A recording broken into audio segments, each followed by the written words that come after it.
Assalamualaikum warahmatullahi wabarakatuh. Perkenalkan, nama saya Esti Wulansari, NIM 222211110140, mahasiswi program studi profesi apoteker Fakultas Farmasi Universitas Jember. Pada kesempatan kali ini, saya akan menjelaskan serta mempresentasikan hasil dari ringkasan atau resum dari kuliah tamu bisnis kefarmasian tentang peluang usaha di industri kosmetik yang dilaksanakan pada tanggal 16 April 2023 oleh pemateri Ibu APT Naili Syifa S.Farm dari PT Kosmetika Global Indonesia. Berikut merupakan hasil dari resum saya yang telah dipaparkan oleh Ibu APT Naili.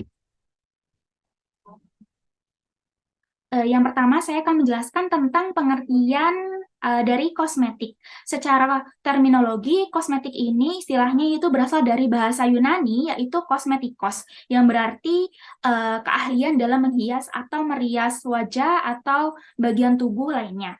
Nah, kosmetik ini menurut Peraturan Kepala Badan Pengawas Obat dan Makanan (BPOM) RI nomor 23 tahun 2019, kosmetik ini merupakan bahan atau sediaan yang dimaksudkan untuk digunakan pada bagian luar tubuh manusia seperti epidermis, rambut, mulut, terutama untuk membersihkan, mewangikan kuku, bibir, dan organ genital bagian luar atau gigi dan membran mukosa, yaitu untuk mengubah penampilan dan atau memperbaiki bau badan atau melindungi atau memelihara tubuh pada kondisi yang baik. Selanjutnya terdapat peraturan dari Kepala Badan POM RI nomor 23 tahun 2019. Yang pertama yaitu bahan yang digunakan dalam kosmetik ini harus aman, bermanfaat, dan bermutu agar pengguna atau masyarakatnya itu dapat menggunakan kosmetik ini secara aman dan memiliki khasiat. Nah, selanjutnya yaitu pemenuhan terhadap persyaratan keamanan dan kemanfaatannya sebagaimana dimaksudkan dibuktikan dengan yang pertama yaitu hasil uji laboratorium, yang kedua yaitu referensi ilmiah atau empiris lain yang relevan. Selanjutnya terdapat bahan yang diizinkan dapat digunakan dengan pembatasan dan persyaratan penggunaan seperti bahan termasuk zat aktif. Selanjutnya ada bahan pewarna, ada bahan pengawet, dan ada bahan tabir surya. Selanjutnya, terdapat bahan yang tidak diizinkan dalam kosmetik, yaitu antara lain pewarna tekstil seperti rhodamin B, merah K3, metanyl yellow, air raksa, dan asam retinoat. Selanjutnya, ini terdapat perizinan kosmetik yang telah diatur oleh Badan POM. Untuk pelaksanaan layanan publik dan notifikasi kosmetik ini dapat dilakukan secara konsultasi, tatap muka, atau datang langsung, atau dengan online Zoom, yaitu dapat dilakukan pada hari Senin hingga Kamis pada pukul setengah 9 pagi hingga jam 4 sore atau jam 12 siang untuk tatap mukanya. Nah, untuk ketentuan layanannya itu dapat dilihat sebagai berikut. Yang pertama yaitu ada pendaftaran antrian layanan loket online dan tatap muka itu dilakukan melalui antrian pom.go.id. Yaitu yang kedua, dapat melakukan pendaftaran antrian dapat dilakukan 1 minggu sebelum jadwal loket. Yang ketiga, yaitu pelaku usaha datang sesuai jadwal perjanjian dan antri sesuai dengan gilirannya. Yang keempat, yaitu perusahaan yang mendapatkan nomor antrian loket namun berhalangan hadir agar membatalkan antrian pada sistem antrian BPOM. Selanjutnya, yaitu ketentuannya itu dapat dilihat pada layar PowerPoint sebagai berikut. Selanjutnya terdapat beberapa jenis produk kosmetika. Nah, untuk sediaan kosmetik ini terdapat ada 9, yaitu ada massa padat seperti sabun, deodoran, stick. Selanjutnya ada sediaan bentuknya itu serbuk, yaitu ada serbuk tabur atau serbuk kompak. Lalu yang ketiga ini ada sediaannya itu setengah padat seperti pomade, krim malam pelembat, lalu ada sediaan gel seperti gel rambut, lalu ada sediaan pasta seperti pasta gigi, lalu ada sediaan cair seperti pewangi badan, lalu ada sediaan cairan kental seperti sabun mandi cair, lalu ada sediaan suspensi seperti lulur, bedak cair, mangir, dan untuk sediaan aerosol ini seperti hairspray. Nah, selanjutnya terdapat bahan dan penggunaannya. Untuk golongan 1 ini yaitu kosmetik yang digunakan untuk bayi, kosmetik yang digunakan di sekitar mata, rongga mulut, dan mukosa lainnya, kosmetik yang mengandung bahan dengan persyaratan kadar dan penandaan, dan kosmetik yang mengandung bahan dan fungsinya ini belum lazim, serta belum diketahui keamanan dan kemanfaatannya. Nah, untuk golongan kedua adalah kosmetik yang tidak termasuk golongan pertama. Nah, berikut merupakan terdapat jenis produk kosmetik. Menurut Peraturan Menteri Kesehatan RI, yang jenis produk kosmetik itu telah diatur yaitu terdapat 12, yaitu ada preparat bayi seperti bedak bayi, minyak bayi, krim bayi, baby oil. Lalu yang kedua itu ada preparat mandi seperti sabun mandi, bed oil. Nah, selanjutnya ada preparat make up mata seperti maskara, eyeshadow, eyeliner, eyebrow pencil, make-up remover, dan lain-lain. Lalu ada preparat wangi-wangian seperti perfume dan lain-lain. Lalu ada preparat rambut seperti shampoo, hair conditioner, hair strengthener, pomade, tonik rambut, hair dressing, hairspray, dan lain-lain. Selanjutnya terdapat preparat pewarna rambut. Selanjutnya ada preparat make-up kecuali mata, yaitu ada bedak, lipstick, blush on, foundation, lalu ada preparat kebersihan mulut seperti pasta gigi, mouthwashes, lalu ada preparat kebersihan badan seperti antiperspiran, deodoran, lalu ada preparat kuku, cat kuku, preparat perawatan kulit seperti membersih, pelembab, hand body lotion, lalu ada preparat cukur seperti krim cukur, preparat suntan, dan sunscreen. Lalu terdapat tren ini pada tahun 2019, yaitu pada saat COVID-19, tren kosmetik ini atau penggunaan kosmetik ini merubah trennya itu, tren dunia ini ke arah T-beauty atau Korea beauty. Lalu adanya pergolakan kembali kosmetik itu setelah pandemi, yaitu terdapat mantra baru dalam tren dunia kosmetik, yaitu sehat tidak harus sempurna. Lalu trennya selanjutnya itu ada conscious beauty ode to nature, crafting eco-responsibility, dan less waste, yaitu konsumen memerlukan pengalaman baru, pengalaman yang autentik, produk yang dibuat oleh tangan langsung, dan bahan dasar yang alami, lalu minimalis supaya lebih efisien, lalu dapat menenangkan, dan dapat consume better. Lalu tren selanjutnya yaitu tren pada sosial media sebagai bentuk promosi seperti sosial media Instagram, TikTok, dan Facebook.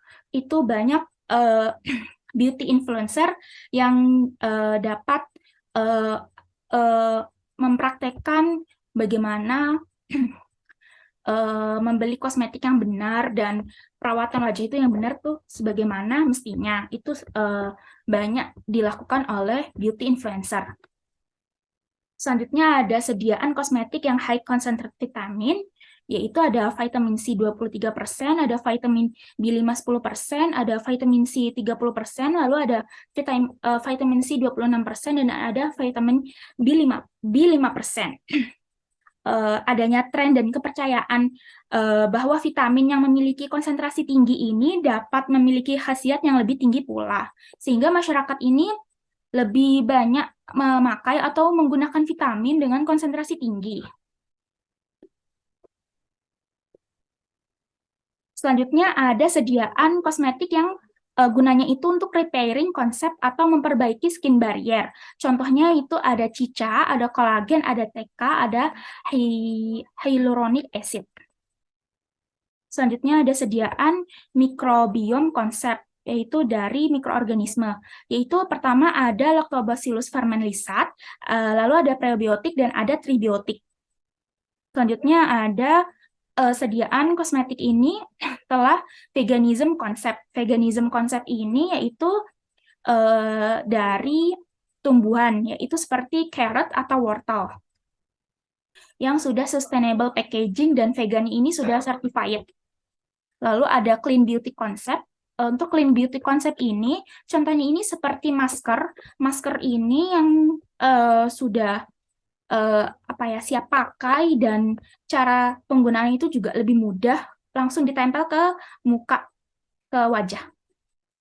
Selanjutnya terdapat kosmetik aman yang telah diatur oleh Badan BPOM, yaitu bagaimana cara memilih kosmetik yang aman. Yang pertama yaitu harus membeli produk kosmetik itu di tempat yang resmi. Dapatkan produk kosmetik itu seperti di swalayan atau distributor kosmetik resmi lainnya. Lalu dapat melakukan cek klik pada produk kosmetik seperti cek kemasan, cek izin edar, lalu ada cek label dan cek kadaluarsa. Lalu yang ketiga yaitu dapat mengkonfirmasi NIE melalui aplikasi BPOM Mobile, yaitu harus pastikan nomor izin edar NIE ini yang tercantum pada kemasan produk ini benar, terdaftar, dan memiliki identitas sesuai dengan produk yang dikonfirmasikan. Selanjutnya, untuk jaminan mutu dan kualitas terbaik untuk kosmetik di Indonesia ini harus sudah terstandarisasi halal MUI, agar pengguna kosmetik ini dapat menggunakan kosmetik ini dengan aman dan dengan halal, yaitu dapat digunakan pada sehari-hari, yaitu seperti contohnya sholat dan ibadah lainnya. Lalu telah terstandarisasi Badan POM. Lalu telah terstandarisasi CPKB atau cara pembuatan kosmetik yang baik. Lalu telah terstandarisasi sesuai dengan ISO. Lalu untuk selanjutnya ini terdapat peluang kerja lulusan farmasi di industri kosmetik dapat menjadi sales dan marketing, lalu dapat menjadi QA dan QC. QA dan QC ini terkait tentang pengawasan mutu dan kontrol mutu pada industri kosmetiknya tersebut, lalu dapat menjadi R&D. R&D ini yaitu untuk pengembangan atau pembuatan pada industri kosmetik tersebut. Lalu ada warehouse dan logistik, yaitu pada bagian gudang, dan untuk produksi bagian produksi industri kosmetik, lalu dapat melakukan pengusaha kosmetik, yaitu terdapat maklon biasanya untuk pengusaha kosmetik ini. Nah, selanjutnya yaitu peluang usaha beauty planner. Yang pertama yaitu dapat melakukan product development request. Product development request ini biasanya itu ada maklon, di mana perusahaannya industri kosmetik ini menerima permintaan untuk pembuatan produk kosmetik tersebut. Selanjutnya dapat melakukan sample making process review and correction. Selanjutnya dapat melakukan product registration ke BPOM dan HAKI, yaitu pendaftaran izin atau hak milik dari produk kosmetik tersebut, lalu dapat melakukan production process, lalu dapat melakukan yang terakhir yaitu product delivery, atau produk kosmetik tersebut itu dapat didistribusikan ke masyarakat. Baik, terima kasih.